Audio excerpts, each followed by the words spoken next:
Hello everyone.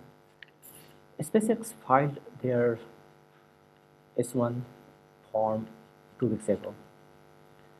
SpaceX is a truly generational company. It's doing pretty wild stuff.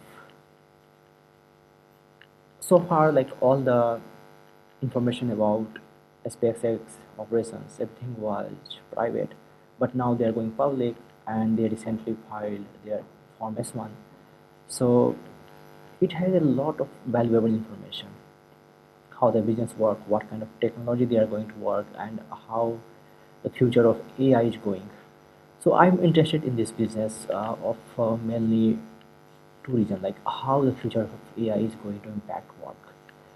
So coming to their business, SpaceX has three divisions. One is SpaceX legacy one that fly rockets. Second is Starlink that provides internet connectivity to more than 10 millions of people nowadays. And third is xAI. So this business, how makes sense, what kind of strategy they have to bring all three groups together, and what kind of uh, you know benefit they benefit from each other. So let's break down in next slides. So starting from the revenue. So a space revenue that delivers payloads, all the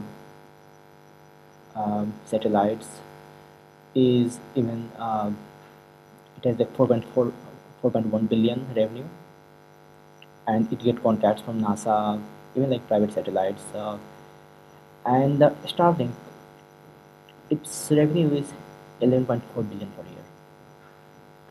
Starlink, as you know, it provides all the internet connections, and then coming to third part, the recent one, xAI and Grok platform, it has 3.2 billion revenue. So now we're starting from the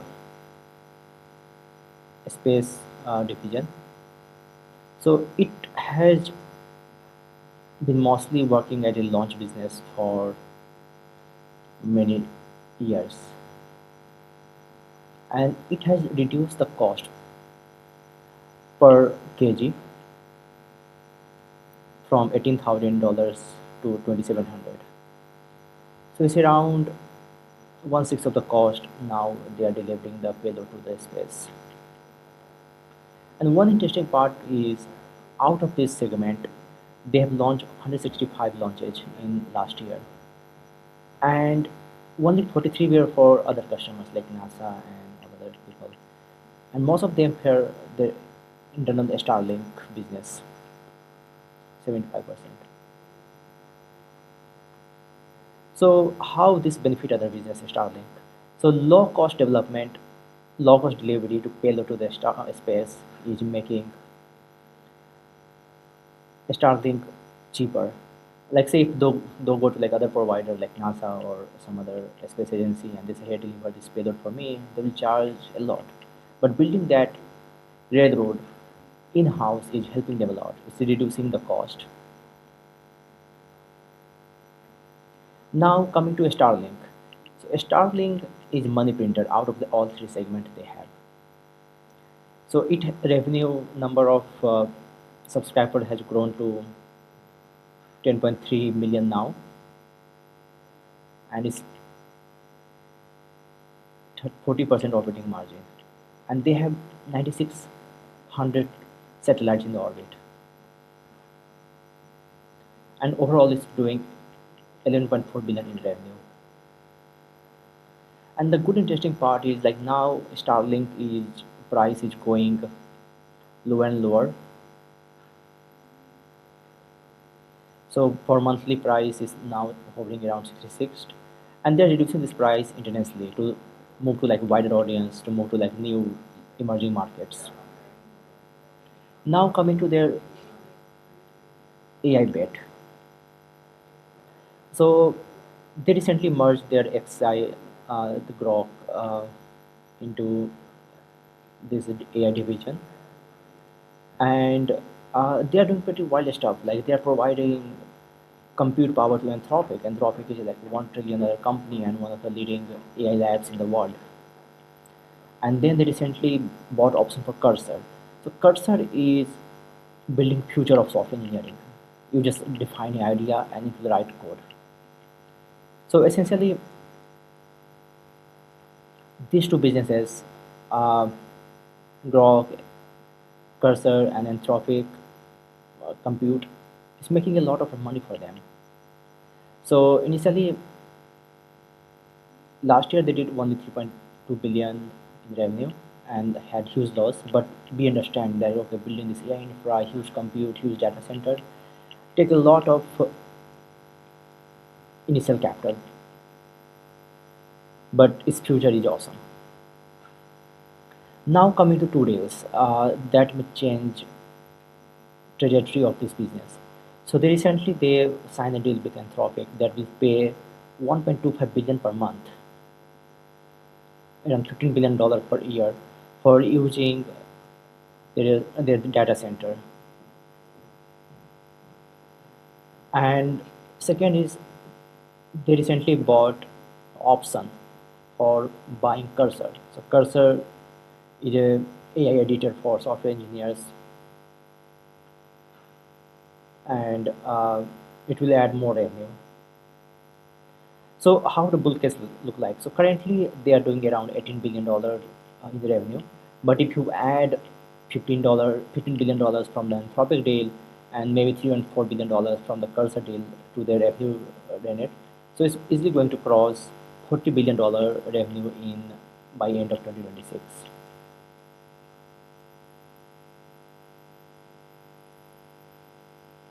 Now how different things work look like how the all things make sense in the bigger picture. So they have like pretty good strategy.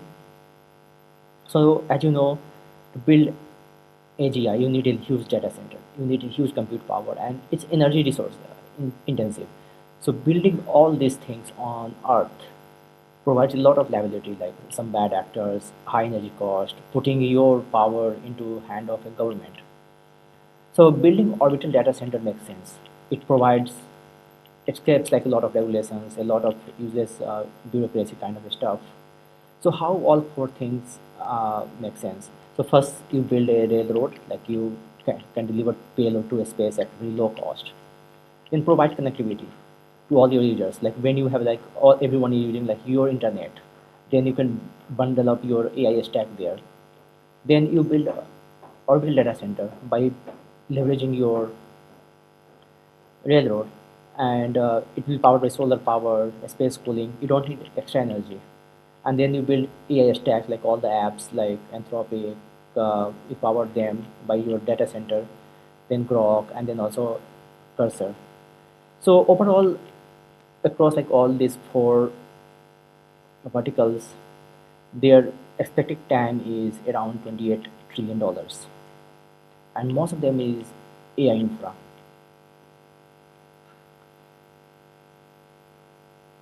So now they're betting a huge on the Starship. So a Starship can deliver payload even like much cheaper rate. So it can deliver up to like 200 tons. And so far they have completed 11 test flights. So if a Starship is operating, then it's easy to build in a space data center.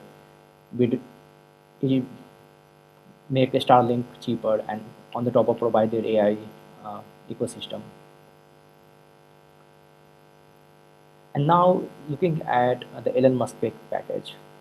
So they have like different tranches and different milestones, like have a like colony on the Mars, and then market cap reaching from to 7.5 trillion. So it's pretty, skin in the game kind of compensation to them, to Elon Musk.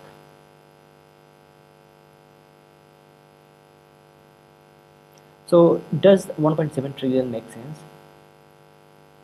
Yeah, truly. Like if you look at the bull case, revenue is going to be 40 billion, and it's the only company that has all the power to build AI infra in orbit. Plus, Starlink is scaling. Uh, And other is like only downside is like it might look overvalued because it's going on 87 multiple of the revenue, current revenue. But if you project the revenue by end of year, it just like 40x of the trading revenue. Microsoft and others are like trading significantly lower.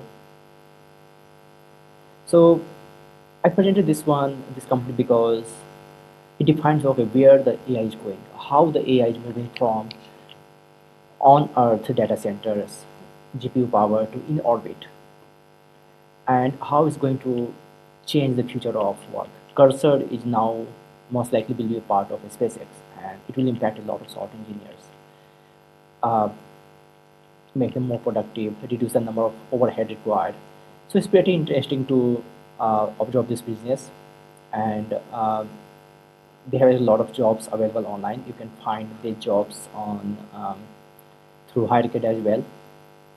So if you have any questions, if you want to discuss any slide, or I will happy to share the slide after the video in the description, and let's take this conversation to the comments. Thank you. Bye.